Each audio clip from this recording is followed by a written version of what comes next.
Hey internet family, I hope you are doing well. Welcome back to the channel. Thank you so much for subscribing and for watching. If you are new here, this space is all about growth, faith, purpose, encouragement, and a little bit of my lifestyle. Today I want to share 5 life-changing lessons I've been learning in this season of my life. Lessons that have stretched me, humbled me, and grown me in ways I never expected. These are not theories or ideas. These are real experiences, real challenges, and real moments where God had to realign my heart and my mindset. If you've been praying for guidance, clarity, or wisdom, I believe these lessons will speak directly to you. So take a deep breath, open your heart, and let's grow together. One of the biggest lessons I've been learning lately is the power of listening more and speaking less. The Bible actually encourages this. In James 1 verse 19 we are told, "Let every person be quick to listen, slow to speak, and slow to become angry." When you listen more, you give yourself the opportunity to respond from a neutral, grounded place, not from bias, not from fear, and not from defensiveness. You think clearer, you discern better, and you protect your peace. And I want to encourage you in this. Take your time before responding, especially in moments where you feel disrespected or provoked. Sometimes silence is stronger than any comeback. Keeping quiet doesn't make you weak, it makes you wiser.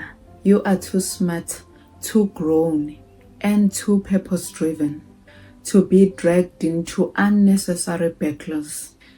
Take your time if an answer is needed. Respond when your spirit is calm. But if it's not necessary, let it slide.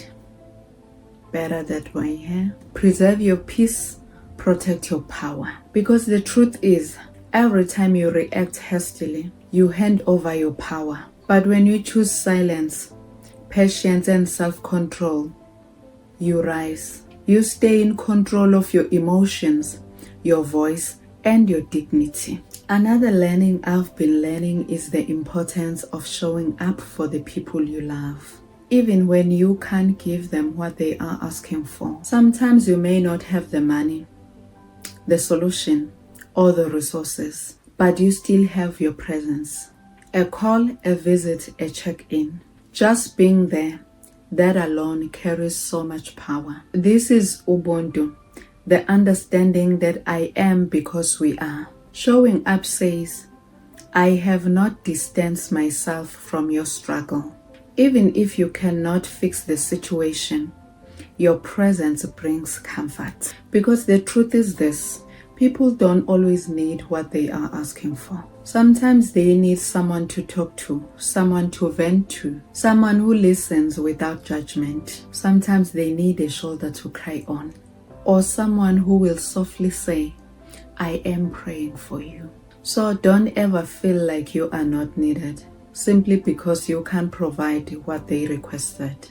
Your presence is ministry. Your listening ear is support. Your compassion is help in its own way. Showing up even in small ways matters more than you realize. Another powerful lesson I've been learning in this journey is the importance of being prepared all the time. Every now and then I get invited to speak somewhere, at a church, a school, a youth gathering, or another ministry event. And one thing I've learned is this: never ever undermine the audience you are called to speak to.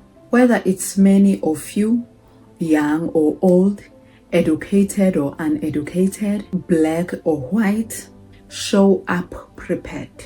Your preparation is a sign of respect, not only for the people listening, but for the assignment God has trusted you with. Because sometimes you arrive at an event and the other speakers are highly educated, well-spoken, and very exposed. And if you show up without preparing, You will hear it in your voice. You will feel that you are giving the bare minimum. And when they speak with excellency, you may find yourself feeling ashamed, even resentful. But the issue is not them.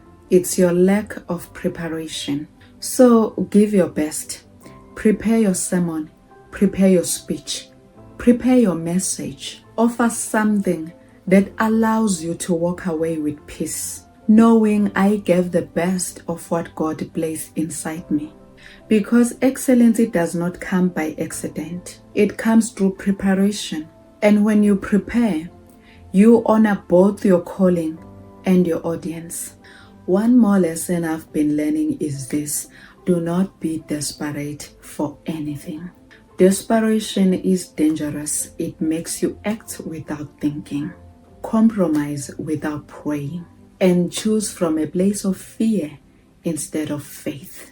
When you are desperate, you do things you will never do if life felt stable. Your judgment becomes clouded, and you accept situations that are beneath the standard God placed inside you. Look at this example. So many single sisters become desperate for marriage, and because of that desperation, they pick partners they will never consider if they were emotionally grounded. They settle for relationships that do not align with their values, their purpose, or their future. Desperation lowers your standards. It makes average look acceptable. It makes red flags look negotiable. And in the end, it leads to regret. The same applies to every area of your life: friendships, jobs, opportunities, finances. When you choose from desperation, you almost always choose wrong. So breathe, slow down. Don't rush because of pressure or timelines. What is meant for you will not require you to betray your dignity, your peace, or your values. Do not be desperate. Be discerning. Be patient. Be guided by wisdom, not fear. Your future self will thank you for the decisions you made from a place of strength, not scarcity.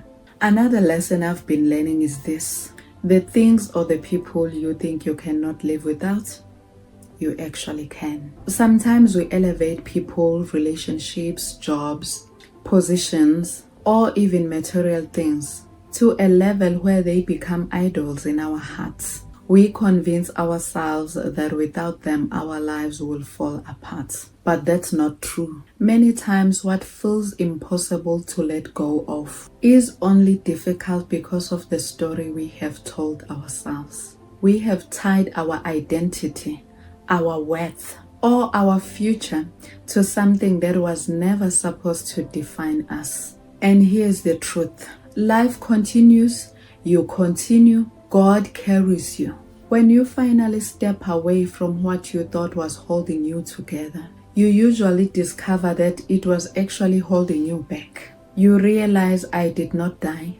I did not collapse. I actually became stronger. Sometimes God allows certain things or people to live because they were draining you mentally, spiritually, emotionally, even financially. But as long as you idolize them, you will feel like your life will end without them. But scripture reminds us in Exodus 20 verse 3, "You shall have no other gods before me." Anything we believe we cannot live without has already become a god in our hearts. Psalm 73 verse 26, "My flesh and my heart may fail, but God is the strength for my heart and my portion forever." Your strength and stability come from God, not from people, not from relationships, not from things. Jeremiah 17 verse 5 to 7. This scripture warns us about placing our trust in men and blesses those who place their trust in God. It's a reminder that people can live, things can change, but God remains. And here's the beautiful part: the moment you stop idolizing something is the moment you reclaim your power. You start to see clearly. You start to heal. You start to grow. You begin to realize that what you thought was essential was simple familiar. And letting go was not death. It was freedom. So don't ever believe the lie that you can't live without anyone or anything. You can and you will, because your life is anchored in God, not in the things or the people who come and go. Divine family, as we close, I want you to remember this. Growth is not loud.